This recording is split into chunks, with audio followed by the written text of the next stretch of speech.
जोंनि सेंग्राफोरनो special recruitment होनांगौमोन थांनाय 15 थारिखआव दिल्लीयाव बर'लेण्ड महाउत्सव खुंनाय जादोंमोन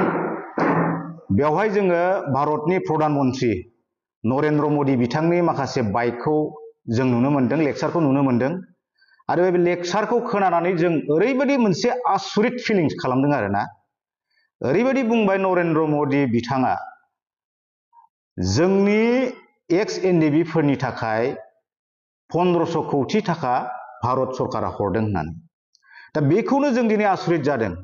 बे 1500 कौटि थाखाखौ लाबोनानै जोंनि बिटिसिनि सिएम प्रमद बर' बिथांजों लोगोसे नैबे बिटिआर सालायगिरि दैदेनगिरि बिथांमोन इउजि ब्रह्म रोनगोरा नार्जारी गबिन्द बसुमतारी रनजित बसुमतारी बिथांमोना बे फैसाखौ लाबोना बहा दोनखुमा फैखो जोंनि कुइसना बे बिथाङा दिनै नरेन्द्र मोदी बायदि सासे भारतनि प्राइम मिनिस्टाराथ' नंखाय खोथा बुङा फैसाखौथ' हरमारदों किन्तु बिथांमोनहा गावसोरखौनो ओरैबायदि बुंनानै लाबाय प्राइम मिनिस्टार बिथांनि सिगाङावहाय एक्स एनडिबिफ्रालायनो माने गासिबो फैसाखौ मोनजोब्बाय 4000 नि बारा मानसिया फैसा मोनबाय होननानै बुंदों किन्तु बे फैसाखौबो ओरैबायदि होदों नंगौ माखासेया मोनदों किन्तु बियो लन हिसाबै मोनदों आरो माखासेया मोनाखै आरो बेखौ गभर्नमेन्टनो बा बेंकनो बै जाय मोनगिरि बिथांमोनहा होफिननांगौ आरो बे मोनसे आरो एक्सक्रेसिया जाय मुंख्लं न'खरफोर बे न'खरफोरनो गासिबो 5 लाख फैसा हरजोबबाय होननानै बिथांमोनहा बुंदों किन्तु बेथ' नंखाय जोंनि तामुलपुरावनो अनेक मथा मथि तामुलपुरावनो 400-500 सो मार्टियार न'खर दङ बिथांमोननो दिनै सासेबो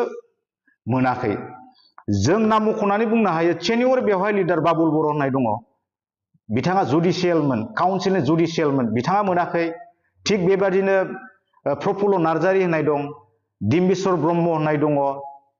फरेन बर' होननाय दङ थिग बेबायदिनो गोबां तामुलपुरावनो 500-600 जनसो मार्टियार न'खर दं आरो बिथांमोना होआखै बेवहाय अबे रावजों बिथांमोनहा बिदि बुंनो हाखो ओंखायनो जों आसुरित जादों आरो बहा 1500 कौटि थाखाखौ लाबोनानै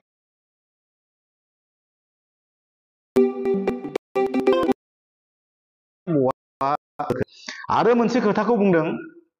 माने बे एक्स एनडिबि फोरनोलायनो माबा पुलिसाव साकरि होजोबबाय बिनिखायनो प्रमद बर' बिथांखौ जोङो कुइसन खालामदों आसाम पुलिसाव बेखौ जोंनो लिस्ट सहकारै जोंनो नांगौ थाबैनो बिथांमोनहा जोंनो होथों बेखौ जोङो कुइसन खालामदों आरो मोनसे खोथाखौ बुंबावदों नरेन्द्र मोदी बिथाङा बुंबावदों आसामनि बिकासनि थाखाय आसाम मा होनदों बिटिआरनि डेभेलपनि थाखाय जौगाखांनायनि थाखाय आसाम सरकारा प्रत्येक बोसोराव 800 कौटि थाखा बिटिआर सरकारनो हरदों होननानै बुंदों जुदि जों पिस एकर्ड खालामदोंब्ला बे फैसाखौ बहा बाहायखो बेखौ जोंनोबो नांगोन बोसोरावनो जुदि 800 कौटि जुदि फैसा हरदोंब्ला मथा मथि दा बोसोरब्रै जाबाय नङा होमबा बोसोरब्रैयाव 3200 कौटि थाखा दिनैहाय बिटिआर गभर्नमेन्टआ मोनबोबाय जिहेतु जोंबो स्टे हल्डार एनडिबिनि थ्रुयैसो नैबे पिस एकर्डआ जादों बिटिआर एकर्ड होनना बुङाखै नरेन्द्र मोदी बिथाङा पिस एकर्ड होननानै बुंदों जुदि पिस एकर्ड जामारदोंब्ला बे उन्नयननि फैसाया बहा थांखो स्पेसियेलि बुंदों एडुकेसन आरो हेल्थ सावस्रि आरो सोलोंथाइ बेवहाय बे फैसाखौ हरदों होननानै बुंदों किन्तु बे 800 कौटि फैसाजों बोसोरसेयाव 800 कौटि मोननाय फैसाखौ बबेयाव खैखान कलेज बिथाङा बानायखो बेखौ जोंनो हिसाब हो आरो मोनबेसे मेडिकेल बानायखो बिथांमोना जोंनो होदो स्पेसियेलि मोननै डिपार्टमेन्टनि थाखाय हरदों होनना बुंदों एडुकेसन आरो हेल्थ बेखौ जोंनो हो जि समाव नरेन्द्र मोदीया मानगोनां भारतनि प्राइम मिनिस्टार नरेन्द्र मोदीया जिथिया खोथा बुंदोंमोन एनडिबिफोरनो बिदि होबाय होननानै एनडिबिफोरनो साकरि होबाय एनडिबिफोरनो एक्सक्रेसिया होबाय थांनानै थानाय माबाफोरनो फैसा होबाय होननानै 4 लाख कौटि होबाय होननायाव आरो जेल मुक्त जाबाय केस जोबजोब्बाय होननायाव दिनै इउजि ब्रह्ममोनहा दिपेन बर' बिथांमोनहा प्रमद बर'मोनहा ओरैबायदि आखाइ खबबाय जोंथ' लाजिदों बबेयावहाय नुखो बिथांमोनहा बे गासिबो जाजोब्बाय होननानै बबेयावहाय पुलिस साखरि होखो बिथांमोनहा बिनिखायनो जों बुंदों ओरैनोल' बुंबा जानाय नङा प्रमद बर' इउजि ब्रह्म गबिन्द बसुमतारी रन्जित बसुमतारी दिपेन बर'मोनहा जोंनो डकुमेन्ट सहकारै लिस्ट सहकारै जोंनो होथों बबे डिस्ट्रिक्टआव जोंनि एक्स एनडिबिफ्रा सोर एसपि नि आन्डाराव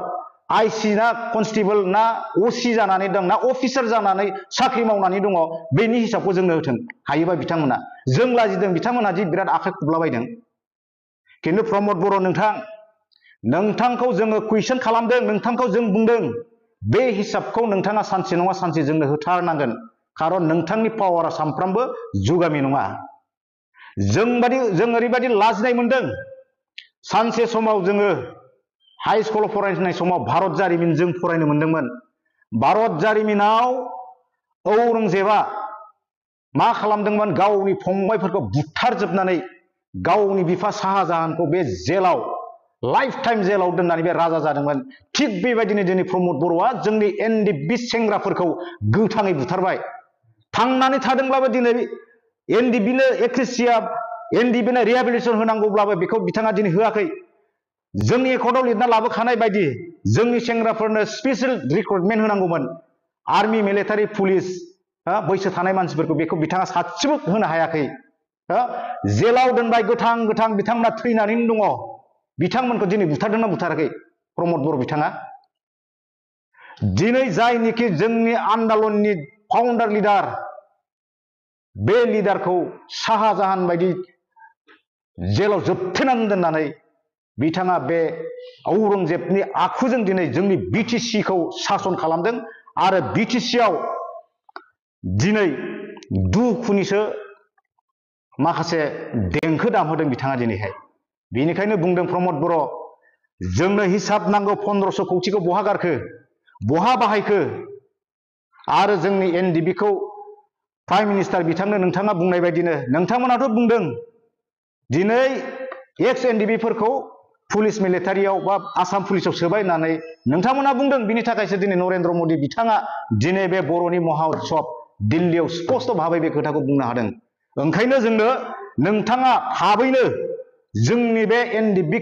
एक्स एनडिबि केडारफ्रा बबे डिस्ट्रिक्टआव सोर एसपि नि आन्डाराव कनस्टेबल